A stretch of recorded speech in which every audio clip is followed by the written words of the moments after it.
Oh, je suis pas content. J'ai été dur avec Macron. Ouais, j'ai été dur avec Macron. Moi qui arrête pas de dire qu'il en a rien à faire du peuple français. Mais ouais, mais j'avais oublié de regarder sur Twitter. En 2018, vous aurez peut-être dans vos vies personnelles des doutes ou des drames. Mais n'oubliez jamais que nous sommes la nation française. Oh la vache! Oh, mais moi ça m'émeut! Ben ouais, mais ça me touche comme ça qu'on me parle. Alors par contre, juste deux petites questions. La première, je suis déjà Charlie. Est-ce que je peux être Charlie et nation française? Non, parce que il n'y a pas longtemps, on nous a dit que c'était pas possible. Donc j'ai le droit. D'accord. C'est comme les Pokémon, j'ai le droit d'en avoir plusieurs. Et deuxième question que je voulais poser, effectivement, je sais pas comment tu fais, Macron. Tu lis en moi. Ah oui, tu es vraiment le Messie.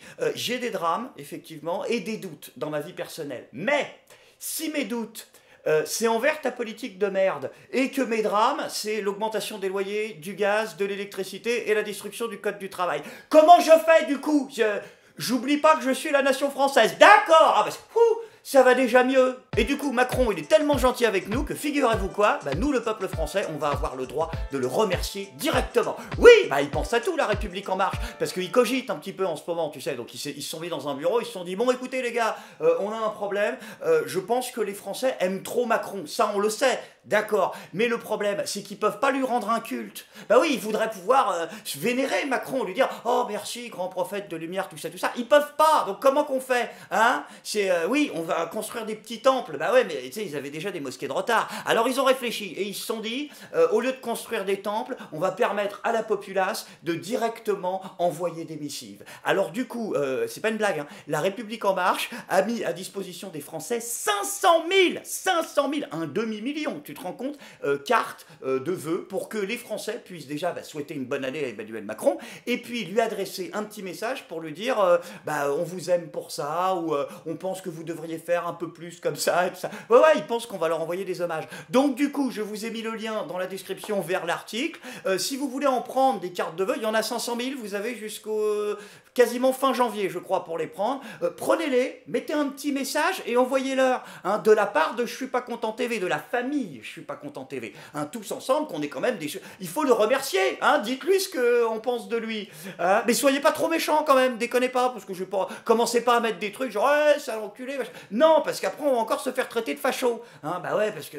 Bah depuis la vidéo où j'ai dit que à la Toulouse Game Show, où j'avais fait une after avec un nazi gay, hein, les gens ont pas retenu le côté progrès, hein, ils ont retenu le côté nazi. Bah voilà, bah oui, mais avec vos conneries, il m'a retrouvé, le nazi gay. Il fait même des vidéos sur... merde. Salut Greg. Putain, mais ouais, mais c'est malaisant, là. Je peux pas me faire emmerder par Jérém Star, comme tout le monde. Bon, au moins, je vous ai mis là aussi le lien de sa chaîne dans la description, parce qu'il assume. Hein, donc, si c'est votre truc, allez-y. Et puis, dans la tolérance, la gentillesse et la bonne humeur, on y va tout ça. Hein, mais attention, c'est un vrai nazi, c'est pas une contrefaçon. Bah, je me permettrai pas. Oui, parce que c'est l'autre grande nouvelle. Le gouvernement a décidé de lutter contre les contrefaçons. Et attention, tout y passe. Les clopes, la picole, les médocs, hein, ce qui n'est pas forcément une mauvaise idée en soi. Et au cas où on soit pas tout grand, tout seul, tout assez fort pour le faire par nous-mêmes, et bah, l'Union européenne va nous filer un coup de main. Bon, le problème, c'est que tous les experts qui ont jeté un coup d'œil à leurs propositions, c'est de la merde. Donc là aussi, j'ai décidé d'être utile, de rendre à Emmanuel Macron, comme dirait Sarkozy, tout l'amour qu'il m'a donné, et j'ai donc décidé de vous aider à lutter contre les contrefaçons, le gouvernement. Alors, je vous explique.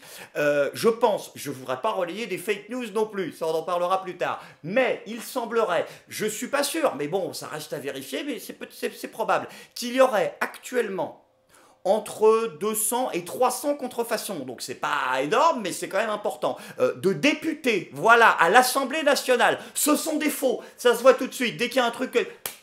Par avant, tu vois, ça a été mal fabriqué. À mon avis, c'est fait en Chine. En masse, tout ça, ils les ont importés direct parce qu'on n'en avait pas assez. Donc voilà, donc jetez un coup d'œil là-dedans. À mon avis, il y a des trucs à repérer quand même. Hein. Ouais, enfin, je commence à avoir un doute quand même, hein, parce que je suis pas vraiment sûr que le gouvernement ait envie de lutter contre ce genre de contrefaçon. Hein, c'est vrai que les arnaques, on vit dans une société où on les met clairement en avant. Hein, et on récompense même ceux qui les ont engendrés, ces arnaques. Oui, comme le père de Cyril Hanouna, qui va être décoré de la Légion d'honneur. Hein, Ange Hanouna, oui, il va être Ange, oui, il s'appelle Ange Hanouna. Je sais, côte à côte, ça fait un choc. Je suis pas spécialement branché eschatologie, fin des temps, tout ça. Mais il y a un petit côté apocalypse de Saint-Jean quand même. Hein. Ange Hanouna, tu vois, juste à côté, t'attends le son des trompettes. Tu te dis, là, il y a un petit côté daron du Dajjal. Tu le sens venir? Bon, après, attention, je suis pas en train de dire qu'ils ont décoré Ange Hanouna parce que c'est le père de Cyril Hanouna. Non, il y a une bonne raison derrière, vous vous en doutez. Hein? Pourquoi? Parce que le père de Cyril Hanouna, en fait, a été médecin généraliste, voilà, pendant 40 ans. Non, c'est la fin de la phrase, ça s'arrête là. Ah oui, bah attends, ah bon, il n'est pas tout seul en France, il y en a d'autres? Oui, des milliers, mais bon, quoi, qu'est-ce que t'es en train d'insinuer? Qu'ils ont décoré le père de Cyril Hanouna pour une raison bidon? 40 ans au service des gens, comme, oui, des milliers d'autres gens, mais c'est pas la question. Toi, t'es en train de dire des trucs complotistes, t'es en train d'insinuer que sous prétexte que Cyril Hanouna aura le numéro de téléphone personnel d'Emmanuel Macron, c'est pour ça qu'il aura été décoré, hein, son papa? Attention à ce que tu dis quand même. Et puis c'est pas possible hein, qu'il ait été décoré pour ça, parce que ça aurait été contraire aux promesses d'Emmanuel Macron. Et il l'avait dit, Emmanuel Macron. Bah oui, c'était une de ses grandes promesses de campagne, hein, limiter drastiquement les futures promotions de la Légion d'honneur. Ah oui, il jugeait qu'à l'époque, on distribuait un petit peu trop facilement aux amis le ruban rouge. Qu'est-ce qui t'arrive, c'est 17? Bah t'as un problème là? Hein?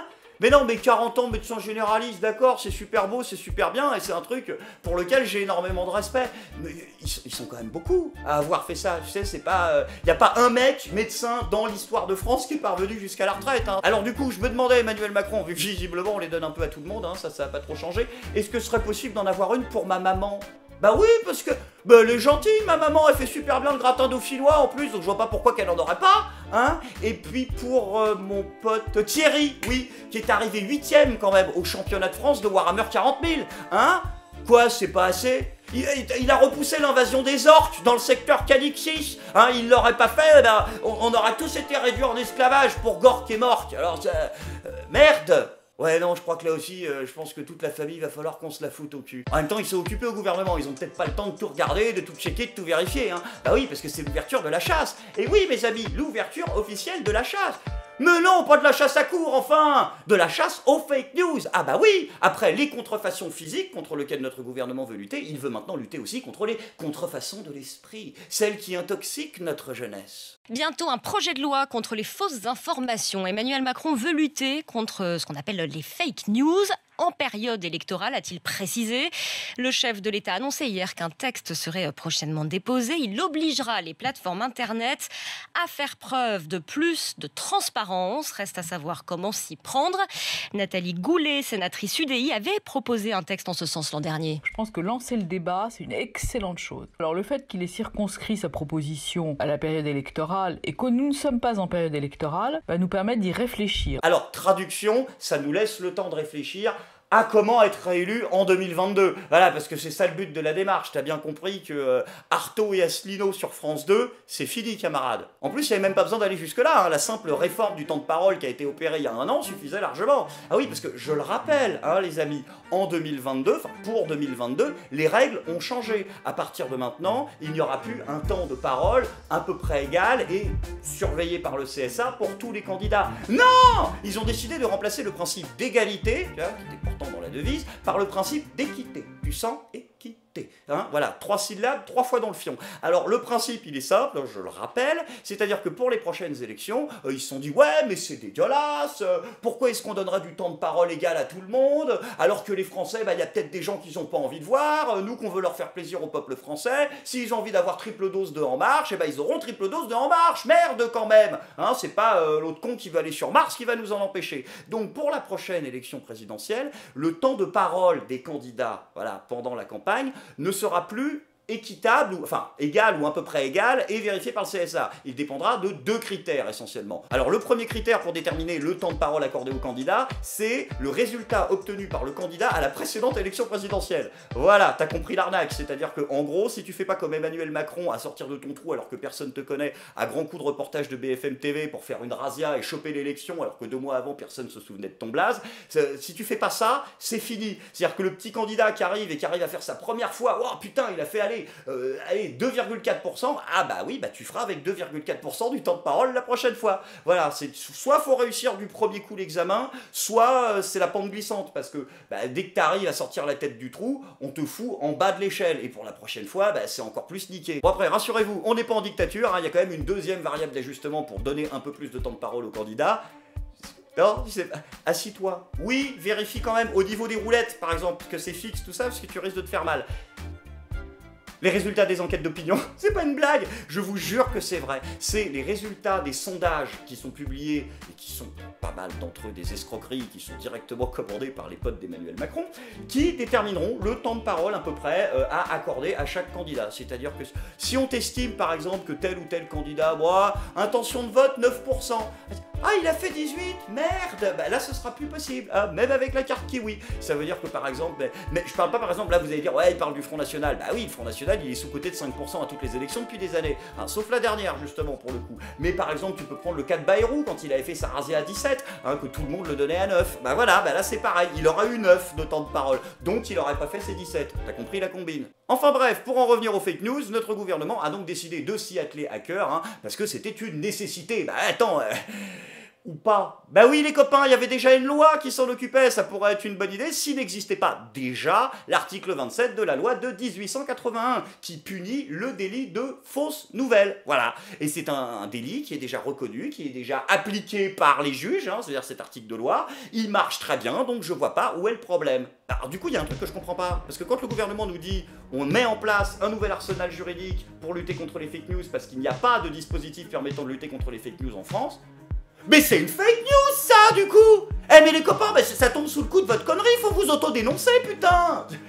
Ah mais non, je suis con. On est hors période électorale, donc ça s'applique pas. En fait, le gouvernement a le droit de nous embobiner pendant 4 ans et 11 mois et demi.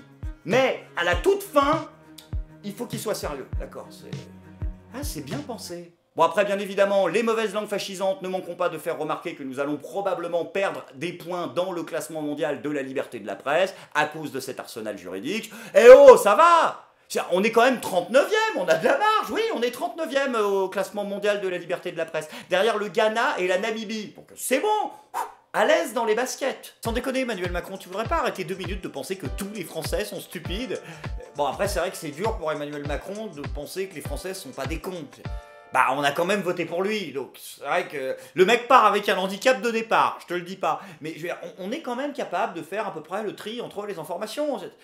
Ouais non, remarque, quand tu vois le matraquage BFM qu'on s'est tapé là pendant 2 mois avant qu'il soit élu, c'est vrai que ouais on fait pas vraiment le tri des informations non plus. Non, en fait, il y a peut-être raison. Enfin non, parce que ça reste la télévision. Je veux dire, sur Internet, je sais pas, j'ai l'impression que oui, ok, il y a des excès, il y a des trolls, mais les gens ont quand même un minimum de lucidité. On a compris depuis longtemps que sur Internet, tout n'était pas vrai. Et on n'a pas attendu vos lois sur les fake news pour le savoir. Je veux dire, on peut aller s'informer sur toutes les sources qu'on veut, même radicalement, idéologiquement opposées les unes aux autres. Après, on fait notre petit tri, voilà. Et s'il y a des gens qui ne le font pas sur Internet, ils le feront pas ailleurs. Hein. Ça veut dire que ce sont des gens qui ne veulent être face à des informations qui les arrangent ou qui vont dans le même sens. Donc je veux dire, à la base c'est un problème d'individu, c'est pas un problème d'internet. Sur internet, la plupart des gens qui ont un cerveau sont capables, quand ils regardent quelqu'un, de comprendre le moment où le mec part un peu dans des délires. Oui alors voilà, si je suis boycotté, comment dirais-je, sur les médias dominants de la sphère talmudo-sioniste depuis 20 ans par l'oligarchie mondialisée, c'est parce que, comment dirais-je, les médias qui sont directement soumis à l'influence du CRIF et d'Israël ont totalement compris quelle était ma mission et quelle était la place que j'avais, comment dirais-je, au sein de la société française. Et ils savent tout à fait que ma mission céleste et sacrée est l'avènement concret et factuel du logos et, comment dirais-je, du royaume christique face à l'émergence de la Jérusalem babylonienne. Voilà. Et ça m'a d'ailleurs été confirmé par le Christ lui-même qui m'a dit la semaine dernière, Alain, ta mission sacrée et divine est l'instauration de mon royaume sur terre. Voilà, ça il faut le savoir. Donc je lui ai dit, déjà tu commences par me parler poliment, ce à quoi il s'est assis à ma droite. Et puis t'es bien mignon Emmanuel Macron, mais je veux dire au bout d'un moment c'est quand même grâce aux fake news que t'as été élu. Eh François Fillon là, ça si c'était pas de la fake news en pleine période électorale, j'aurais bien savoir ce que c'est. Ah oui, je n'ai qu'un compte bancaire à Sablé-sur-Sarthe, on se marre encore, d'accord, il a fait n'importe quoi, mais je veux dire, au bout d'un moment, sur la quantité d'informations, c'est un vrai matraquage médiatique sponsorisé par BFM TV pendant 2 mois, je veux dire, sur la quantité d'infos qu'il y a eu, Et il y en avait quand même pas mal qui étaient des accusations soit totalement infondées, soit qui reposaient sur absolument aucune décision de justice. Hein, donc ça, c'est à peu près la même méthode que celle que tu veux condamner, non? Enfin bon, quoi qu'il arrive, là aussi, hein, j'ai décidé de pas être rat et de filer un coup de main au gouvernement pour traquer les fake news. Hein, ah oui, non, mais moi je collabore, maintenant c'est fini, je suis pas Jean Moulin, moi, on arrête 2 secondes les conneries. Donc, j'ai décidé de vous aider. Alors, c'est vrai que ça fait quand même un bout de temps que je suis sur Internet, hein, dans la fachosphère dissidente, tout ça mon cul. Donc j'en ai vu pas mal, des fake news. Je suis expert en fake news, tu vois, c'est ça que j'essaie de t'expliquer. Donc je voudrais vous aider en vous disant les sources principales, je suis désolé, je dénonce, hein, de fake news auxquelles j'ai été confronté pendant ces 4 années de Je suis pas content maintenant. Alors au niveau des gros pourvoyeurs de fake news, qui je pourrais vous conseiller? Si, un certain Barbier Christophe. Alors lui, c'est n'importe quoi, hein, donc il faut y aller, vous y allez les yeux fermés. Sinon, qu'est-ce qu'on aurait? Un certain Aziza Frédéric, en plus il a des problèmes de bonne femme, donc lui il est là 1 semaine sur 2, essayez de le capter au bon moment. Sinon, Apathie, Jean-Michel, ouais, mais là c'est peut-être l'âge. Enfin bon, quoi qu'il arrive, je vous ai fait une petite liste, je vous envoie ça, quoi qu'il arrive, n'hésitez pas, tapez dedans. Enfin, quoi qu'il arrive, les journalistes, attention maintenant, hein, Macron, il vous a dans le viseur, hein, il faut faire attention, parce que plus de fake news, sinon ça va chier. Donc il faut bien écouter ce que Emmanuel Macron, il vous a dit cette année. Oui, cette année, pas l'année dernière, vous êtes con, vous le faites exprès, ça n'a aucun rapport. Fait de déplier les choses, de les remettre dans le temps, dans leur contexte. Cette obsession de vouloir comprendre le contexte pour ne jamais parler du texte ou de l'action, elle n'est pas légitime. Si vous n'expliquez pas, les faits seront rendus bruts, ils se succéderont, et ils seront toujours plus rapides que votre propre travail. Et la seule résistance possible à des changements de pratiques, à un monde qui va de plus en plus vite, c'est précisément de savoir expliquer, de savoir recontextualiser, de savoir redonner du sens. Vous évoquiez les petites phrases, c'est parfois l'univers dans lequel nous vivons les uns les autres. Et je crois que la seule façon d'en sortir, c'est en effet de déplier les choses, de les remettre dans le temps, dans leur contexte, dans leurs intentions, d'éviter finalement qu'on ne préférera collectivement la comédie humaine à l'explication du cours du monde. Pour ma part, j'ai choisi mon camp. Donner plus de place à des propos d'antichambre qu'aux propos tenus de manière officielle. C'est encore parfois le cas lorsque ces propos d'antichambre continuent d'exister. Ce n'est pas une bonne règle démocratique. Parce que l'exclusivité de cette confidence à un moment saisi finit par prendre plus d'importance que l'expression publique soupesée du dirigeant politique. La volonté légitime de questionner un texte, une politique, je ne la remettrai jamais en cause. Mais cette obsession de vouloir comprendre le contexte pour ne jamais parler du texte ou de l'action, elle n'est pas légitime. Savoir expliquer, de savoir recontextualiser. Mais cette obsession de vouloir comprendre le contexte... C'est bizarre hein, quand même la pensée en marche, hein. C'est très souvent opposé, tu vois, il dit un truc, période d'1 an, il dit l'inverse, hop, ça se rejoint au centre, toc, équilibre, croix de Jésus, tout ça. Je sais pas comment ça marche, mais c'est bizarre, En fait, c'est comme Castaner, par exemple. Tu lui fais remarquer qu'il dit une saloperie sur les SDF. Et là, t'as tous les fanboys là, de En Marche qui viennent te dire « Ah ouais, bah tu trouves qu'il il dit des conneries sur les SDF, qu'on en a rien à foutre des SDF et que c'est normal, eh bah, t'as qu'à en accueillir chez toi, des SDF. Hein, qu'est-ce que tu fais pour eux? Putain, mais arrêtez avec cet argument à la con. Vous nous avez vendu, ouais, nous on est la jeune génération du progrès, vous ressortez l'argument du réac d'Internet. Tu sais, celui qui te dit, ouais, bah, avant d'ouvrir ta gueule, commence par faire des trucs. L'argument de réac du fond de shot d'Internet, quoi. C'est complètement dingue, ce truc. On n'est pas obligé de partager la misère pour pouvoir avoir la légitimité intellectuelle de constater que, concrètement, elle existe et que c'est scandaleux la façon dont vous vous en branlez. En fait, le problème avec En Marche, c'est que, tu vois, ça part toujours d'une bonne intention et c'est à la fin que ça cague. C'est un électeur d'Emmanuel Macron, en fait, c'est un mec, il va se dire c'est scandaleux de voir tous ces SDF qui dorment sous des ponts avec un toit gratuit au-dessus de leur tête, alors que moi je dois supporter l'augmentation des loyers. Ouais, c'est peut-être ça la pensée complexe. Je suis pas content.